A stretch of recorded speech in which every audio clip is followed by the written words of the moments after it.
بسم اللہ الرحمن الرحیم۔ گمنام ہیرو کے معزز ناظرین، السلام علیکم۔ آئیے چلتے ہیں کہانی کی طرف۔ رکشی پھر شباب کے سفر کا آغاز دل میں سنسنی پیدا کرنے والے اولین جذبات کی یلغار سے کرے، کیونکہ ابھی اس کے پاس سب کچھ تھا۔ اس نے جو گنوایا وہ اتنا تھا جیسے سمندر کا وہ پانی جو ایک برسات میں بادل بن کے اڑ جائے۔ وہ کون ہوگا جو اسے ہاتھ تھامے اپنے ساتھ ارمانوں اور آسودہ تمناؤں کے شوخ رنگوں سے سجی کوسے قضا کی دنیا میں اڑا لے جائے گا؟ یہ کہنا ابھی قبل از وقت تھا۔ وہ کوئی بچھڑ جانے والی یاد کا عکس بھی ہو سکتا تھا۔ وہ امیدوں کے افق پر طلوع ہونے والے نیلے گھوڑے پر سوار خوابوں کا شہزادہ بھی ہو سکتا تھا، جس کا انتظار سب لڑکیاں کرتے ہوئے روتی دھوتی پیا گھر سدھار جاتی ہیں۔ خواب راستہ نہیں بھولتے، مگر کیا وہ لوٹ کر آتے ہیں؟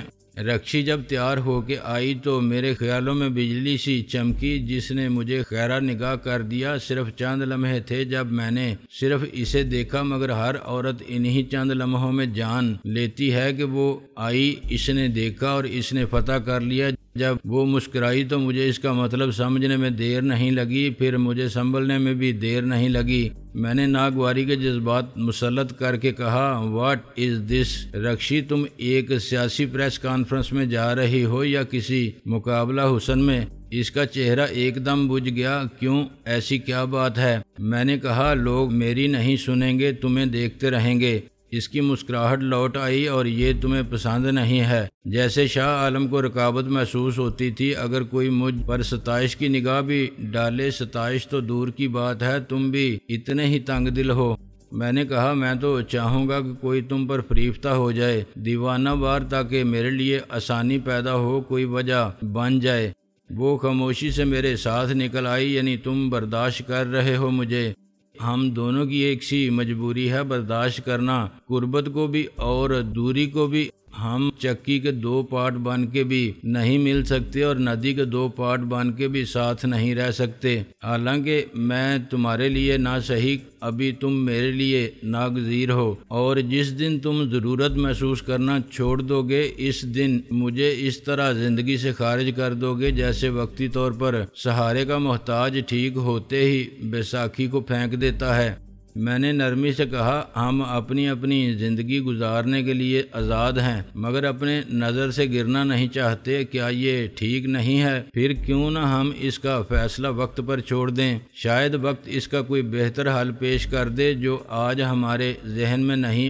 آؤ چلیں۔ وہ میرے ساتھ گاڑی میں پیچھے بیٹھ گئی۔ یہ نئی کار تھی، اس میں آگے ڈرائیور کے ساتھ ایک گن مین موجود تھا۔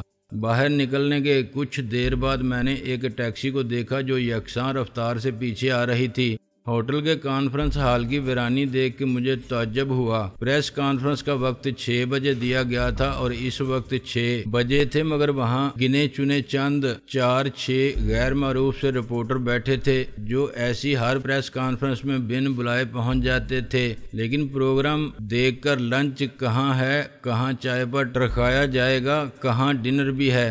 مجھے اخبار نویسوں کی نظریں بہت عجیب سی لگیں، شاید اس لیے کہ آج اس پریس کانفرنس میں میرے ساتھ اور کوئی نہیں تھا۔ شاہ عالم جب چیئرمین کی حیثیت سے آتا تھا تو اس کے ساتھ پارٹی کے کارکن اور عہدے دار آتے تھے، اس کا ذاتی سٹاف آتا تھا، لیکن میں اکیلا آیا تھا۔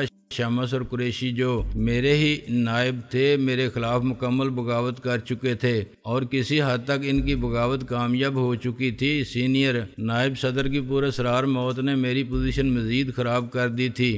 رہی سہی کسر شام کے خصوصی ضمیموں نے پوری کر دی تھی۔ مجھے امید تھی کہ اشرف جہاں بھی ہوگا یہاں ضرور پہنچے گا۔ وہ ابھی تک پارٹی کا سیکرٹری جنرل تھا، اور اس کے ساتھ ہونے سے مجھے بڑا سہارا ملتا، لیکن وہ بھی غائب تھا۔ میرے ساتھ سیکیورٹی سٹاف ضرور تھا، مگر پرسنل سٹاف نہیں تھا، نہ سیکرٹری نہ PRO۔ یہ سب میری ایک کامیاب سیاستداں کے امیج کو خراب کرنے کے لیے کافی تھا۔ آہستہ آہستہ لوگوں کے ذہن میں بڑے سیاستدانوں کا تصور یہ ہو گیا ہے کہ اس کی بڑی شان و شوکت ہو، بڑی گاڑی ہو، بڑی کوٹھی، دھوم دھام لاؤ لشکر، شاہانہ طرز زندگی اور خود نمائی کے سارے تکلفات نہ ہوں تو لیڈر کی شان نہیں بنتی۔ وہ کیا لیڈر جو معمولی کپڑے پہنے بس اور رکشہ میں سفر کرتا یا پیدل مال پر پھرتا نظر آئے اور لکشمی چوک کے ہوٹلوں میں تکے کباب یا مرغ چھولے کھاتا نظر آتا ہو۔ اس نے کسی فلسفی کی طرح سگریٹ کا کش لگایا، وہ بھی کسی کا پابند نہیں رہا۔ میں نے دوسرے کی طرف دیکھا، لوگ ابھی تک آئے نہیں۔ وہ بدتمیزی سے ہنسنے لگا، عقل مند لوگ نہیں آئے، ہم بے خبر اور بے قد لوگ بیٹھے ہیں۔ تیسرے نے سر ہلایا، ہمیں معلوم ہوتا ہم بھی نہ آتے، مگر ہمیں یہاں آ کے پتہ چلا کہ پریس کانفرنس کا وقت بدل گیا ہے۔ فلسفی نے چائے کی پیالی میں جھانکا، وقت سب کا بدل جاتا ہے لیکن وقت کس نے بدلا ہے؟ پریس کانفرنس 6 بجے تھی۔ بدتمیز شخص نے سر ہلایا، کیا بے خبری ہے؟ میں نے رکشی کو ایک طرف لے جا کے پوچھا، کیا وقت دیا تھا تم نے پریس کانفرنس کا؟ 6 بجے۔ اخبار والے کیوں نہیں آئے؟ وہ کہتے ہیں وقت بدل گیا ہے۔ میں نے غصے کو دبا کے کہا، میں نیچے لابی میں دیکھ کے آتا ہوں۔ لابی میں گیٹ کے سامنے ایک ٹانگ والے بورڈ پر پلاسٹک کے سفید حروف چھوٹی چھوٹی کیلوں سے لٹکا کے شاہ عالم چیئرمین PJF کی پریس کانفرنس کا اعلان لکھا ہوا تھا۔ تاریخ کے ساتھ ہوٹل کے حال کی نشاندہی کی گئی تھی۔ پھر میری نظر وقت پر گئی، وقت 6 بجے نہیں 9 بجے تھا۔ میں سیدھا مینیجر کے کمرے میں گھس گیا۔ واٹ از دس؟ اس نے پریس کانفرنس کا وقت 6 بجے دیا تھا۔ اس نے مجھے بٹھا کے کسی کو طلب کیا اور فون پر بھی بات کی۔ نوٹس کس نے لگایا تھا اور کیا وقت لکھا تھا؟ اسے بھیجو یہاں۔ پھر وہ مجھ سے مخاطب ہوا، آپ کی شکایت بجا ہے، وقت 6 بجے ہی لکھا گیا تھا، پھر 9 بجے کیسے ہو گیا؟ میں نے کہا، کیا کسی نے وقت کی تبدیلی کی اطلاع دی تھی؟ صحیح صورتحال چند منٹ میں واضح ہو گئی۔ کسی نے بڑی صفائی سے 6 کے ہندسے کو الٹ کر لگا دیا تھا اور وقت 9 بجے کا ہو گیا تھا۔ شاید کچھ لوگ باہر ہی ایکٹیو ہوں گے جو وقت سے پہلے آنے والوں کو یہ اطلاع دیتے رہے اور لوٹاتے رہے، باقی اندر آ کے نوٹس پڑھنے کے بعد لوٹ گئے۔ یہ شرارت نہیں، سازش تھی۔ ہوٹل کی انتظامیہ صرف معذرت کر سکتی تھی کیونکہ ایسا پہلے کبھی نہیں ہوا تھا۔ اندر سے میں آتش فشاں کی طرح ابلنے لگا تھا۔ رکشی مجھے ٹی روم میں لے گئی اور آخری گوشے میں بٹھا دیا جو نسبتاً خاموش اور تاریک تھا۔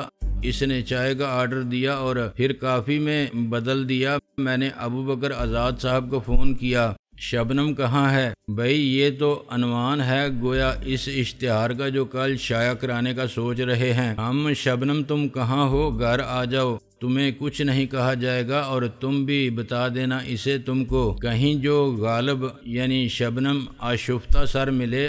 آزاد صاحب نے فرمایا، ویسے تم شمی سے پوچھو۔ کون شمی؟ بھائی وہ جس نے اس مولانا ٹائپ ہپی کی خودکشی کرا دی۔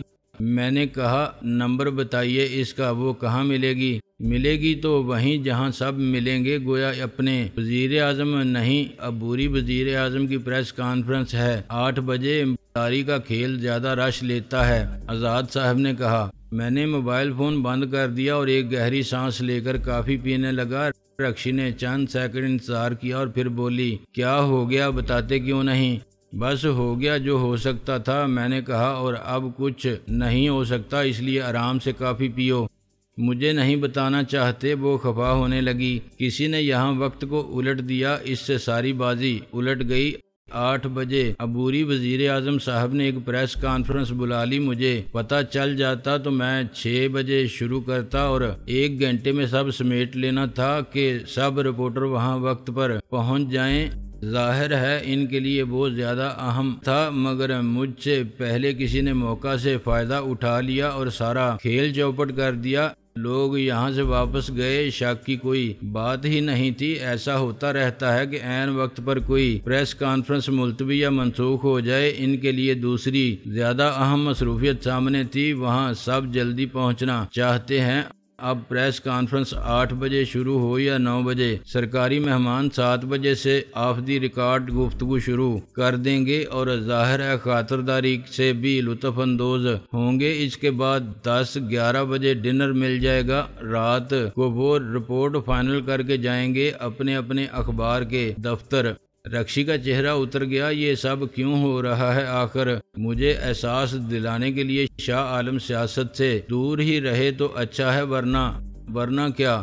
ورنہ اس سے بہت زیادہ ہوگا۔ عقل مند کو اشارہ کافی ہونا چاہیے۔ مجھے ملکی سیاست سے آؤٹ کرنے کا فیصلہ کر لیا گیا ہے، اوپر نیچے دائیں بائیں کے سب لوگوں کو اتفاق رائے سے۔ لیکن اس کی وجہ؟ رکشی نے کہا۔ وجہ؟ میں نے کافی کا مگ خالی کر کے دھڑ سے میز پر رکھا۔ وجہ شاہ عالم ضرور جانتا ہوگا، لیکن میں شاہ عالم نہیں ہوں۔ خدا کے لیے آہستہ بولو۔ وجہ اور بھی کچھ لوگ جانتے ہوں گے، بہت سے لوگ بہت سی وجوہات جانتے ہوں گے۔ میں نے کہا معلوم نہیں اس سے کیا غلطی ہوئی یا حکم عدولی کے اوپر والے چاروں ناراض ہو گئے اور اسے دودھ کی مکھی کی طرح سیاست سے باہر نکالنے کا فیصلہ کر لیا۔ چار کون؟ ایک اللہ تعالیٰ۔ میں نے اوپر انگلی اٹھائی اور 3 نیچے جو ٹرائکا کہلاتے ہیں، جو سیاست کی بساط پر اپنے اپنے مہرے چلاتے ہیں، ہٹاتے ہیں، مارتے ہیں اور بدلتے ہیں۔ کبھی سیاہ مہرے تو اگلی بازی میں سفید، اور وہ وجہ بتا کے قائل بھی کر لیتے ہیں دیکھنے والوں کو کہ اب سیاہ مہرے کیوں ہو گئے اور سفید مہرے ان کو پھر کیوں اچھے لگنے لگے ہیں۔ ایک الیکشن کا ڈرامہ اس کے لیے ضروری تو نہیں، مگر دنیا کو دکھانے کے لیے چلانا پڑتا ہے، اور واقعہ ہو یا حادثہ اس کی وجوہ بنانے والے اور بتانے والے اپنی جگہ بے حد اہم اور معروف ہیں۔ وہ اتنی وجوہات پیدا کر لیتے ہیں کہ لوگ آپس میں لڑنے لگتے ہیں۔ یہ وجہ نہیں، یہ وجہ ہے ہم خود بڑے معصوم اور شریف ہیں، محب وطن اور ایماندار، لیکن ہمارے دشمن نہ جانے کیوں اتنے زیادہ ہیں اور خبیث ہم سے زیادہ چالاک ہیں۔ را موساد، اندرونی ہاتھ، بیرونی ہاتھ، سازشی عناصر، وطن دشمن، پاکستان کی سالمیت کے دشمن، وہ جنہوں نے نظریہ پاکستان کو تسلیم ہی نہیں کیا، کافر، منافق، لسانی گروہ، صوبائیت کا نعرہ لگانے والے، فرقہ پرست، سب کو مورد الزام ٹھہرایا جا سکتا ہے۔ اصل مجرم ایک طرف اطمینان سے کھڑا مسکراتا رہتا ہے، اپنے ہوٹل ڈرائنگ روم میں میس میں برج کی بازی لگاتے امپورٹڈ سگریٹ اور شراب پیتا رہتا ہے اور خبریں نہیں سنتا۔ اگر تم میرے ساتھ نہ ہوتے تو میں سمجھتی تم نے پی ہے اور بہت زیادہ پی ہے۔ رکشی مجھے حیرانی سے دیکھتی رہی۔ تم اپنے آپ سے باتیں کر رہے تھے؟ میں نے کہا فرض کرو آج خالد عثمان اور خادم مرزا کی لاشیں مل جائیں تو مجھے ذرا بھی تعجب نہیں ہوگا۔ کہاں سے مل جائیں؟ وہ خوفزدہ نظر آنے لگی۔ کہیں سے بھی، شاہ عالم ہاؤس کے پائیں باغ سے۔ میں اب ناممکن کو کچھ نہیں سمجھتا۔ ہر جنگ ایک مقصد کے لیے لڑی جاتی ہے، مقصد کے اچھا برا ہونے کا فیصلہ تو کوئی بھی نہیں کر سکتا۔ لاکھوں لوگ مارے جاتے ہیں اس مقصد کے لیے، جو حاصل نہیں ہوتا، پھر 2 افراد کی کیا حیثیت ہے؟ یہ بات کرتے ہوئے میں نے اپنے ڈرائیور کو دیکھا جو ہال کے دروازے سے اندر آ کے ادھر ادھر دیکھ رہا تھا۔ ظاہر ہے وہ مجھے تلاش کر رہا تھا۔ میں نے ہاتھ ہلا کے اسے متوجہ کیا تو وہ تیر کی طرح میری طرف آیا۔ پریشانی اس کی صورت سے عیاں تھی۔ وہ بھی ریٹائرڈ فوجی اور تربیت یافتہ گارڈ تھا، مگر اسے ڈرائیور کی سفید پتلون بش شرٹ والی یونیفارم دی گئی تھی۔ اس کے ساتھ رہنے والا گن مین کچھ نیم فوجی وردی پہنتا تھا۔ رکشی نے میری طرف اور اس نے رکشی کی طرف دیکھا۔ سر، ایک اطلاع ہے آپ کے لیے۔ اس نے موبائل فون میری طرف بڑھا دیا۔ میں نے فون لے لیا۔ دوسری طرف سے بھی گارڈ بول رہا تھا۔ ہاں بھائی، کیا مسئلہ ہے؟ گارڈ نے کہا۔ السلام علیکم سر، مسئلے تو کچھ پتہ نہیں جناب، مگر ادھر پولیس ہی پولیس ہے، ان کو ہم اندر داخل ہونے سے نہیں روک سکتے تھے۔ کیا کہتے ہیں وہ؟ ان کے ساتھ کوئی افسر ہے تو بلاؤ۔ وہ بولا انہوں نے ہم سب کو ایک کمرے میں بٹھا دیا ہے جناب، کپتان صاحب ابھی آ رہے ہیں، وہ خود افسر سے بات کریں گے۔ آپ کا وہ بندہ ہے جی گلاب دین؟ اس نے پوچھا تھا کہ وارنٹ ہے تو تھانے دار نے اس کے تھپڑ مارا۔ کیا وہ گھر کے اندر گھس گئے ہیں؟ نہیں جی، گھر میں تو نہیں گھسے، لیکن پیچھے کی طرف جو باغ کا حصہ ہے نا، پاس مندر میں کسی نے داڑ کے کہا، اوئے تم کس کو فون کر رہے ہو؟ پھر بات کرنے والے سے فون لے لیا گیا۔ کسی اور نے پھاڑ کھانے والی آواز میں کہا، ہیلو۔ میں نے خاموش رہنا ہی مناسب سمجھا اور فون بند کر دیا۔ گارڈ کو واپس کر دیا، وہ آسانی سے یہاں پہنچ سکتے ہیں، مجھے فوراً نکل جانا چاہیے میں نے سوچا، لیکن فرار اب ناممکن تھا۔ کمرے سے باہر جانے کے لیے اور اندر آنے کے لیے ایک ہی راستہ تھا، اور وہ پس منظر کی روشنی میں دروازے کے فریم میں لگی ہوئی قد آدم تصویر کی طرح نظر آ رہی تھی۔ میں بے اختیار اٹھ بیٹھا اور انہیں بے وقوفوں کی طرح دیکھتا رہا۔ لیٹے رہو، انہوں نے نرمی سے مجھے حکم دیا اور آگے آ کے اسی چارپائی کی پٹی پر ٹک گئیں۔ ان کے قرب کی جانی پہچانی حواس پر چھا جانے والی خوشبو میرے اعصاب پر حملہ آور ہوئی۔ میں نے ٹانگیں سمیٹ لیں۔ بیگم صاحبہ آپ یہاں؟ انہوں نے اس فضول بات کا جواب دینا ضروری نہیں سمجھا اور مجھے نظر جما کے دیکھتی رہیں۔ مجھے وہ اپنے اس کمرے کی بے سر و سامانی اور بدصورتی میں یوں لگیں جیسے کسی کباڑ خانے میں رکھا ہوا تازہ رنگ بھرے پھولوں کا گلدستہ۔ ان کی آنکھوں میں اداسی تھی، شکایت تھی اور دکھ کا اظہار تھا، مگر ان کے ہونٹوں پر ایک پرمسرت مسکراہٹ کا اجالا بھی صاف محسوس کیا جا سکتا تھا۔ کسی تلاش کے ختم ہونے، اپنے اندازوں اور ارادوں کے غلط نہ ہونے اور کوئی متوقع کامیابی اچانک حاصل ہونے سے جو خوشی اندر پھوٹتی ہے، وہ اپنی جھلک باہر بھی دکھاتی ہے۔ یہ تم نے کیا حال بنا لیا ہے اپنا؟ انہوں نے بالآخر کہا۔ میں نے رکھائی سے کہا، کیا ہوا ہے مجھے؟ ٹھیک تو ہوں۔ یہ کسی اور کے سامنے کہنا، میرے لیے تم اجنبی نہیں ہو، پہلی بار نہیں دیکھ رہی ہوں میں تمہیں۔ میں نے کہا، میرا ایکسیڈنٹ ہو گیا تھا۔ مجھے معلوم ہے۔ ایسا کیوں کیا تھا تم نے؟ وہ بولیں۔ کیا یعنی ایکسیڈنٹ؟ اچھا سمجھ گیا، آپ کو بھی یہی بتایا گیا ہے کہ میں خودکشی کرنا چاہتا تھا۔ میں نے کہا، کیا یہ غلط ہے؟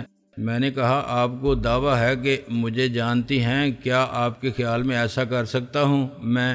اس لڑکی شادوں کے لیے تم ہمالیہ پہاڑ پر چڑھ سکتے ہو اور پھر وہاں سے چھلانگ بھی مار سکتے ہو، انہوں نے سپاٹ لہجے میں کہا۔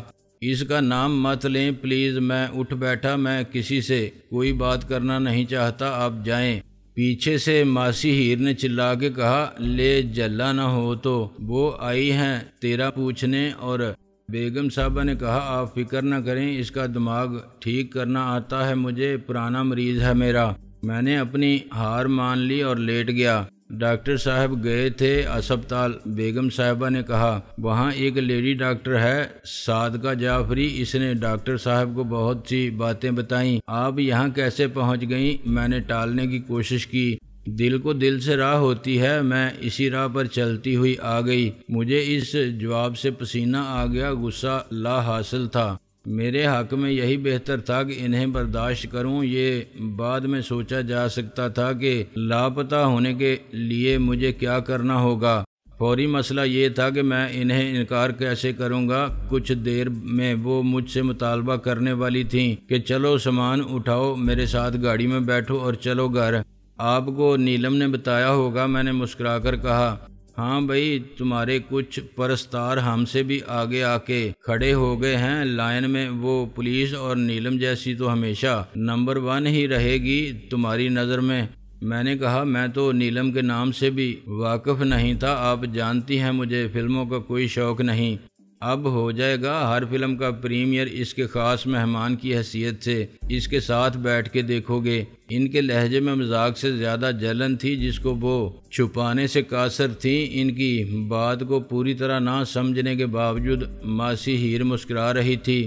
میں نے کہا، بیگم صاحبہ وہ ایک اداکارہ ہے اور اتفاق سے نیک دل اور ہمدرد بھی، یا پھر قانونی چکروں سے بچنے کے لیے میری مدد کی تھی۔ مجھے معلوم ہے یہاں اس کا سارا اسپتال فین ہے، مگر سارا اسپتال یہ نہیں جانتا کہ وہ تمہارے فین ہیں۔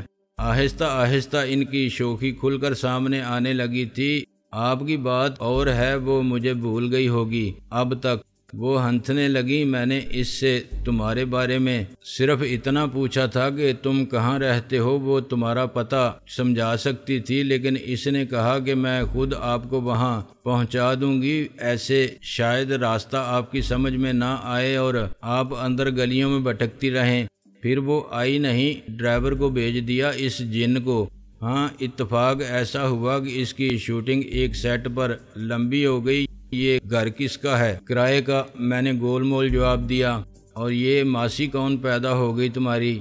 میں نے کہا ماسی 40 سال پہلے پیدا ہوئی تھی، اس کا نام ہیر ہے اور اس کے شوہر کا نام رانجھا، وہ بھی بڑا مشہور ڈاکٹر ہے۔ شادو کہاں ہے؟ انہوں نے اچانک سوال داغ دیا۔ سوال میرے دل پر گولی کی طرح لگا۔ شادو گئی جہنم میں۔ آپ سے میں نے ابھی کہا تھا کہ میں اس کے بارے میں بات نہیں کرنا چاہتا۔ ظاہر ہے بات ایسی ہوگی جس سے تمہیں ناقابل برداشت تکلیف ہوئی ہے، انہوں نے بے رحمی سے کہا۔